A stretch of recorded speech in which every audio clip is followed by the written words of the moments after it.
just read this article about Gen Z and their finances, about how they're the generation most likely to lie about their money situation. They are 2 times as likely to compare themselves to others online, and because of this, 70% of Gen Zers said they wind up feeling behind. Now, this is in part due to this thing called filtered finances, which is exactly what it sounds like, where you're seeing everybody else's financial situation through a filter. From personal experience helping a lot of influencers with their financial situation, I can tell you that a lot of what you see online is not real and it's fueled by debt. Another really important point of this article was this oxymoron right here, where it says 73% of Gen Zers are hesitant to save for a long-term goal. Meanwhile, 66% worry that they'll never have enough money to retire. And look, hey, I get it. You guys are tired. There's a student loan crisis, a housing crisis, there's freaking wars going on. We were just locked inside of our house for years. And maybe you're thinking, well, I'm never going to get there anyway, so why even try? Why put my energy into this and just be let down? This is black or white thinking, a this or that mindset. And if you're doing this, what you don't realize is that by not taking any action, you are securing your worst possible fate. Maybe you're like, Nicole, why would I ever save up for a house? Because I can never afford one. I couldn't afford the house that I wanted either. Before I bought my first property, I looked for over a year. And I was just like sorely disappointed by the fact that I couldn't afford anything. I kept getting outbid on properties. And I was watching the prices climb, and every time I lost out on an offer, I was like, oh my God, that's a new price and I can't match that and I'll never be able to get a house like this now. And I did let it break me for some time, but that's when I went back to the drawing table and was like,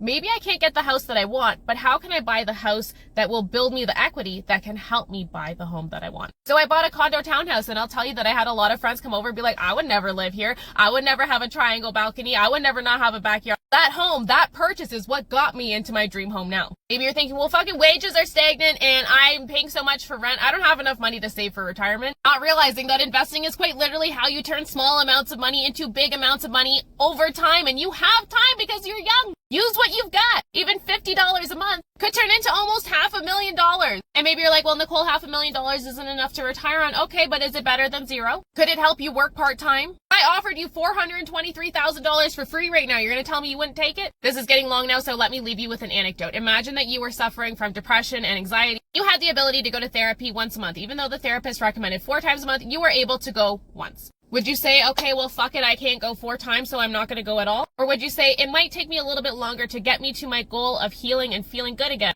but at least I will get there eventually. Something is always better than nothing.